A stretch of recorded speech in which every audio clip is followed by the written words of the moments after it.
El gobierno del presidente Nayib Bukele, a través del ministro de Hacienda Alejandro Zelaya, trasladó el habitual jueves de evasores en la Fiscalía General de la República hasta la Corte Suprema de Justicia, donde solicitó la intervención de esta institución para que verifique el incumplimiento de una sentencia de seguimiento que se ordenó a la Asamblea Legislativa anterior y que culminó en el perdón para decenas de evasores que dejaron de pagar en impuestos más de 280 millones de dólares. La Corte Suprema de Justicia, la sala en particular, para poder tener la facultad, la iniciativa de ver estos temas relacionados con la evasión y otros aspectos que se generaron a partir de aquel decreto legislativo. ¿Cómo está la situación? Sí, de hecho, Ernesto, este ha sido, como yo lo he llamado, el más grande robo a través de la evasión fiscal a la población salvadoreña.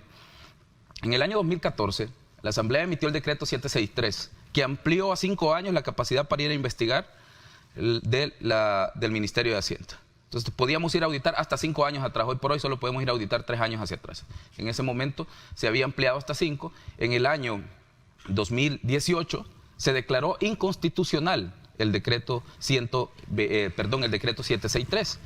Pero la misma sala de lo constitucional, para no dañar o para no desfinanciar el presupuesto general de la nación de ese mismo año, dijo: los efectos de este decreto 763, es decir, la capacidad para ir a investigar 5 años, deben estar vigentes hasta el 31 de diciembre de este año, porque hay obras que están ligadas a esos ingresos de esos impuestos que se van a ir a recuperar a través de auditorías del Ministerio de Hacienda. En las proyecciones de ingresos siempre incluimos nosotros una parte de los impuestos que pretendamos recuperar a través de la realización de auditorías. Entonces, en mayo lo declaran inconstitucional, pero dejan vigente la capacidad para auditar hasta diciembre. El 26 de septiembre, faltando 90 días todavía para que pudiese terminar esa capacidad que tenía la administración tributaria para ir a auditar, el diputado Rodolfo Parker presenta una iniciativa de ley ante la Asamblea Legislativa. Y es básicamente el decreto 127. El decreto es sumamente sencillo, solo tiene 2 artículos. Y el primero de ellos decía, y lo voy a leer para que lo escuchen nuestros amigos televidentes: déjese sin efecto todos los procesos tributarios correspondientes a los ejercicios, a los periodos y ejercicios impositivos referentes a los años de 2014 y de 2015. De los impuestos que las Direcciones Generales de Impuestos Internos y Aduanas administran, cuyas fiscalizaciones, procesos de audiencia y apertura a pruebas o de determinación de impuestos, disminución de saldos a favor, ajustes, no se hayan concluido y que se encuentren en trámite a la fecha de entrada de la entrada en vigencia del presente decreto. ¿De qué se trata esto? Básicamente es, mire, todo aquello que está siendo investigado en este momento, déjese sin efecto. Eso decía.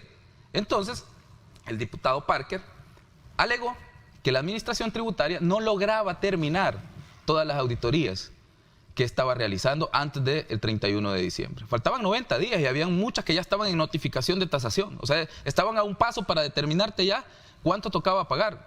Entonces, ahí hay una serie de empresas que resultaron beneficiadas y las cuales se les perdonaron cerca de 280 millones. Ese es el monto total, ¿verdad? Ese es el monto total que se pudo haber perdido en este decreto 127. Entonces, en esa ocasión, votaron a favor 29 votos del partido Arena, más otros partidos que acompañaron, y lograron realizar 44 votos. Llegaron a 44. El FMLN se abstuvo, en su mayoría. Algunos no votaron, otros pues votaron abstención. Pero aquí es bien importante. Sacan el decreto.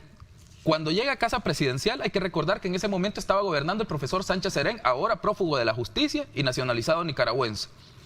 ¿Por qué? Por probablemente defalcar o recibir sobresueldos de la partida secreta del expresidente Funes. Esa es la acusación formal que tiene y por la cual está huyendo de la justicia salvadoreña. Entonces, este presidente vio que en la Asamblea el diputado Rodolfo Parker no le preguntó a Hacienda si podían terminar las auditorías.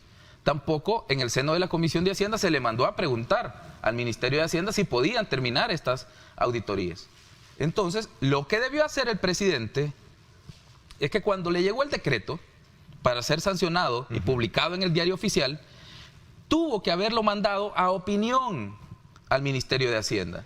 Y el Ministerio de Hacienda tenía que decirle, mire, señor presidente, estamos de acuerdo, o mire, señor presidente, este decreto lesiona la recaudación tributaria de este año y nos deja sin financiamiento el presupuesto, y además de eso está cercenando el patrimonio estatal, porque son fondos que deben estar en el Fondo General de la Nación.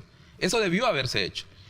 Al contrario de lo que el procedimiento normal nos exige, pero su presidente, su gobierno, acompañó ese decreto. Entonces tenemos un entramado, Ernesto, nuevamente, en el que tenés a la cabeza al exdiputado Rodolfo Parker, famoso en este país por defender intereses corporativos y también por falsificar pruebas en juicios de crímenes de lesa humanidad. Entonces, tenés enfrente al diputado Rodolfo Parker, Arena, que acompaña con todos sus votos, y después tenés al presidente Sánchez Serén del FMLN, que manda a publicar el decreto en el Diario Oficial. Entonces era un nado sincronizado, era una coordinación que ellos ya tenían. Alguien presentaba la iniciativa, el otro votaba y el otro lo mandaba a publicar, y a todo esto Hacienda nunca se le preguntó. ¿Cómo crees, Ernesto,